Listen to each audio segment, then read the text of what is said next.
خوش آمدید معزز سامعین، پیش خدمت ہے محترمہ شبی زہرا حسینی کاموپوری صاحبہ کی کتاب زندگی کی ڈگر پر سے ایک دلچسپ افسانہ جس کا عنوان ہے دل والے جانے رموز محبت۔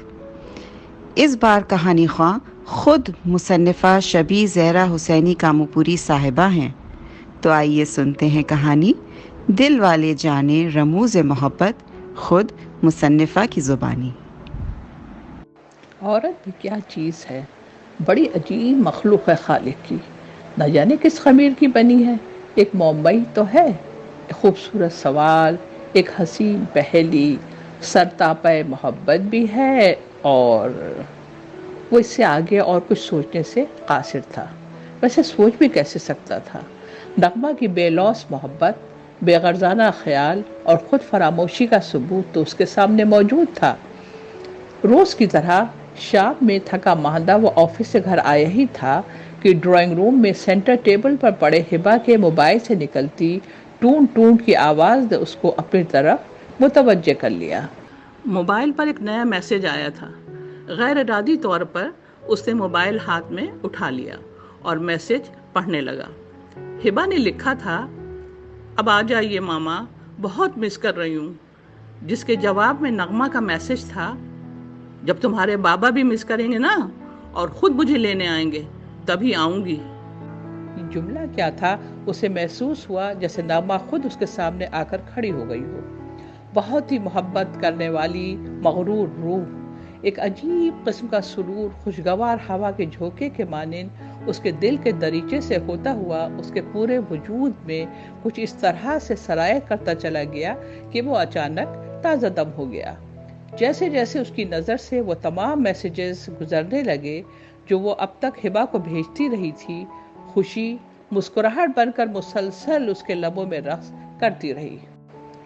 نغمہ کو اپنا گھر چھوڑے صرف 2 ہی دن ہوئے تھے۔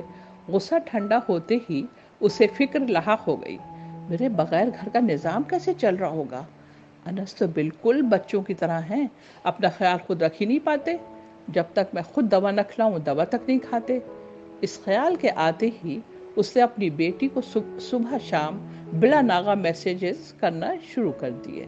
بیٹا، اپنے بابا کو دوائیں خود کھلا دینا، 2 گولیاں صبح اور 2 گولیاں شام، پیلی اور گلابی صبح کی ہیں اور براؤن اور سفید شام کی ہیں، بیٹا بھولنا نہیں۔ دوا کے معاملے میں تمہارے بابا بہت لاپرواہ ہیں، بوا کو میں نے تاکید کر دی ہے، بیٹا تم بھی خیال رکھ لینا جان، کھانے میں بہت زیادہ تیل ڈال دیتی ہے، ڈاکٹر نے کہا ہے کہ تیل تمہارے بابا کے لیے زہر ہے۔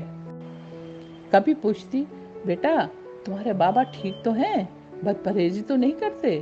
بد پرہیزی کرنا ان کی پرانی عادت ہے۔ ان کی سائڈ ٹیبل کی ڈراور سے کیک اور چاکلیٹ کے ریپرز ملتے تھے مجھے صفائی کے دوران، جب بھی میں ناراض ہوتی تھی تو وعدہ بھی کر لیتے تھے، لیکن بس کچھ دن بعد پھر وہی ٹیڑھی چال۔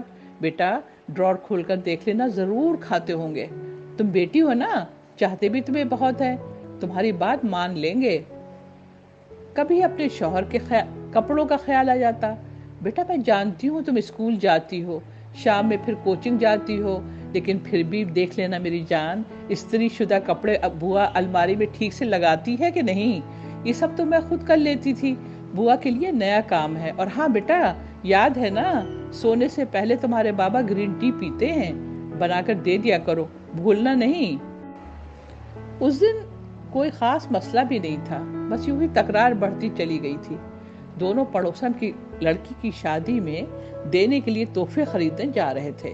نغمہ کا اصرار ہوا کہ وہ کار ڈرائیو کرے گی۔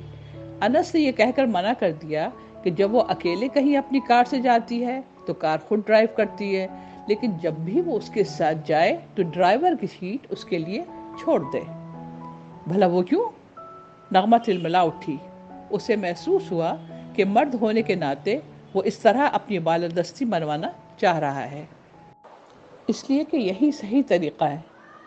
انس کے اس جواب نے تو نغمہ کے تن بدن میں آگ سی لگا دی۔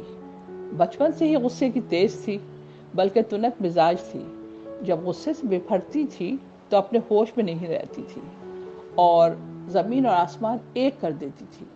عموماً جب بھی ان کے درمیان کوئی ناچاقی بدصورت شکل اختیار کرنے لگتی تو وہ خاموشی اختیار کر لیتا، بلکہ اکثر تو اس کی پیشانی پر چڑھتی تیوریاں دیکھ کر ہی محتاط ہو جاتا تھا، کیونکہ وہ جانتا تھا کہ بس اب قیامت برپا ہونے والی ہے۔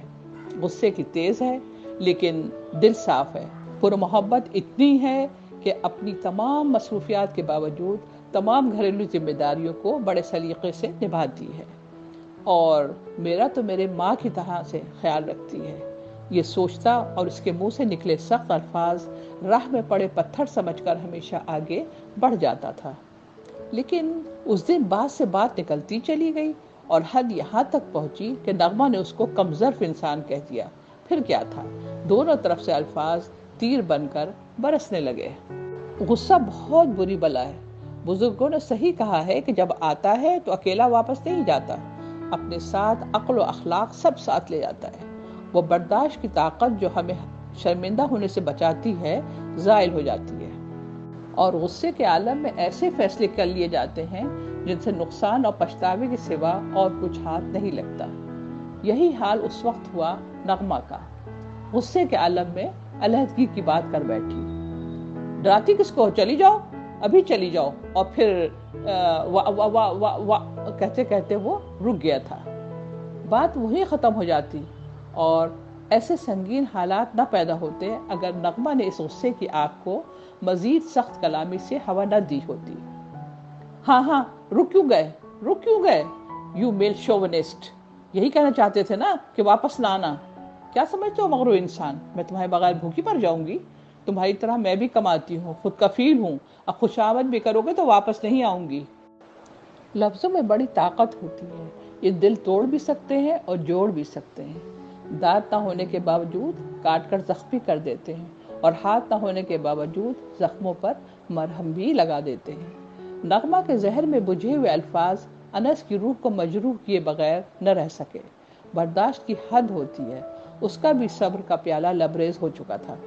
خوشامد بڑی خوش فہمی میں ہو، جھک مار کر تم ہی واپس آؤ گی، دیکھ لینا۔ ماما یہ سب کیا ہو رہا ہے، میرے بابا نے ایسا کیا کہہ دیا؟ ماں باپ کی جھڑپ نے 12 سالہ بچی ہبا کو خوفزدہ کر دیا۔ وہ گھبرا کر اپنے باپ سے لپٹ گئی۔ ماں کو غصے میں دیکھ کر وہ ہمیشہ اپنے باپ کے سینے میں ہی سر چھپا لیتی تھی۔ ہاں تمہارے بابا تو دودھ کے دھلے ہیں، رہو انہی کے ساتھ، کہہ کر وہ غصے کے عالم میں گھر چھوڑ کر چلی گئی۔ نغمہ اپنا گھر چھوڑ کر چلی تو آئی، لیکن میکے کی طاقت پر جو اس کا بھرم تھا ریزہ ریزہ ہو گیا جب اس کے ماں باپ اور بھائی نے اس کی اس حرکت کو ناپسندیدہ نظروں سے دیکھا، اور زمانے کی اونچ نیچ سمجھانی چاہی۔ پھر کیا تھا، اپنے ہی گھر والے جن کو آنکھ کھولتے ہی دیکھا تھا پرائے لگنے لگے۔ دل اور ٹوٹ گیا۔ ہاں مجھے سب بوجھ سمجھ رہے ہیں، حالانکہ میں خود کفیل ہوں۔ ڈر ہے کہ بیٹی گھر آ کر بیٹھ جائے گی تو زمانے کو کیا منہ دکھائیں گے۔ سب کو اپنی فکر ہے، سب اپنی دنیا میں مست نظر آنے لگے۔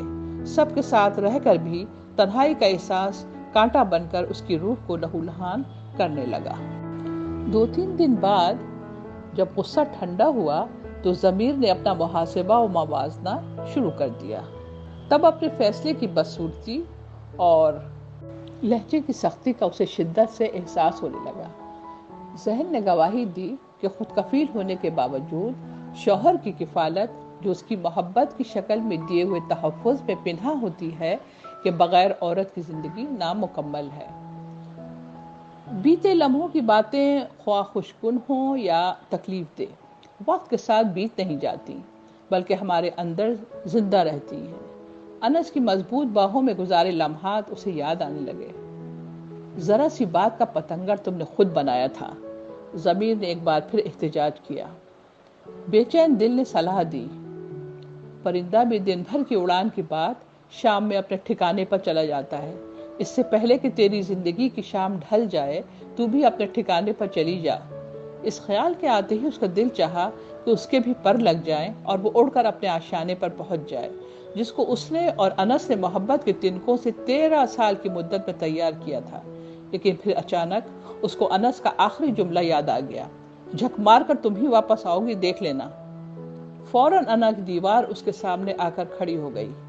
انا جو رشتوں کو تار تار کر دیتی ہے، دو چاہنے والوں کو گمراہ کر کے ان کی خوشیوں کو محرومیوں کے حوالے کر دیتی ہے اور بھرے پورے گھر تباہ کر دیتی ہے۔ روز انتظار کرتی، شاید انس اس کو منانے آ جائیں یا فون کر دیں۔ بڑی امید کے ساتھ واٹس ایپ میسج دیکھتی، پرانے ہی میسیجز نظر آتے، محبت سے لبریز، جو اس نے لندن سے اپنے 5 دن کے قیام کے دوران بھیجے تھے۔ 5 دن میرے بغیر نہیں گزارے جا رہے تھے، اور اب پورا 1 ماہ ہو گیا اور پلٹ کر پوچھا بھی نہیں، دل نے شکوہ کیا۔ 1000 کوشش کے باوجود نغمہ کے صفحہ ذہن سے حسین یادوں کے نقوش مٹتے ہی نہیں تھے۔ ہجر کی آگ میں شمع کی طرح پگھلنے کے علاوہ اس کے پاس کوئی چارہ بھی نہیں تھا، کیونکہ اس کو خبر ہی نہیں تھی کہ اس کا ہمسفر بھی موجودہ حالات سے سمجھوتہ کرنے کی ہر ممکن کوشش کے باوجود اپنے کو ناکام محسوس کر رہا ہے۔ دن بھر آفس میں کسی طرح سے اس کا وقت گزر جاتا تھا، لیکن شام میں گھر کاٹنے کو دوڑتا تھا۔ نظریں نغمہ کو ڈھونڈتی تھیں، وہ نرم و گداز گوشہ جو اس کے دل میں نغمہ کے لیے تھا، اس کو کبھی اس کی تصویر کے سامنے لا کر کھڑا کر دیتا تھا جو اس کے بیڈ روم میں لگی تھی، یا کبھی رات کی تنہائی میں شادی کی البم کھول کر بیٹھ جانے پر مجبور کر دیتا۔ کبھی یہ سوچ کر بے چین ہو جاتا کہ اس کی طرح نغمہ کو یہ جدائی شاخ کیوں نہیں گزر رہی ہے۔ کبھی غصہ آتا، کبھی پیار آتا۔ محبت کے ربوز تو دراصل دل والے ہی جانتے ہیں۔ جب بے چینی بہت زیادہ بڑھ جاتی اور ساتھ گزارے ہوئے محبت بھرے لمحات اسے بے قابو کرنے لگتے تو دل محبت کی وکالت کرنے لگتا۔ اپنوں کی غلطیاں بھی اپنی ہوتی ہیں، درگزر کر دو، انا کی دستار اتار دو۔ لیکن پھر نغمہ کا چپتا ہوا جملہ اس کی مردانگی پر تازیانے کا کام کرنے لگتا۔ خود کفیل ہوں، خود کفیل ہوں، خود کفیل ہوں، خوشامد بھی کرو گے تو واپس نہیں آؤں گی، خود کفیل ہوں۔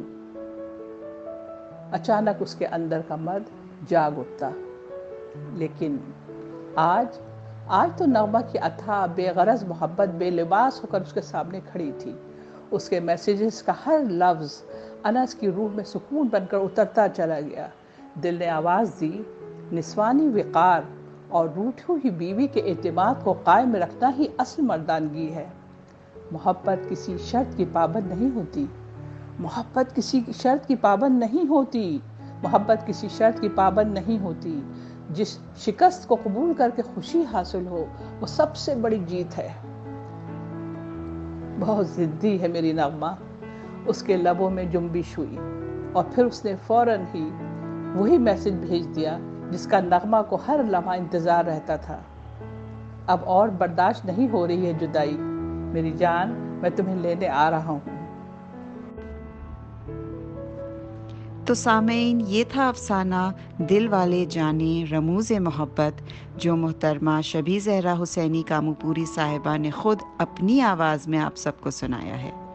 انشاءاللہ بہت جلد دوبارہ ملیں گے مصنفہ کے ایک اور دلچسپ افسانے کے ساتھ۔ تب تک کے لیے خدا نگہدار۔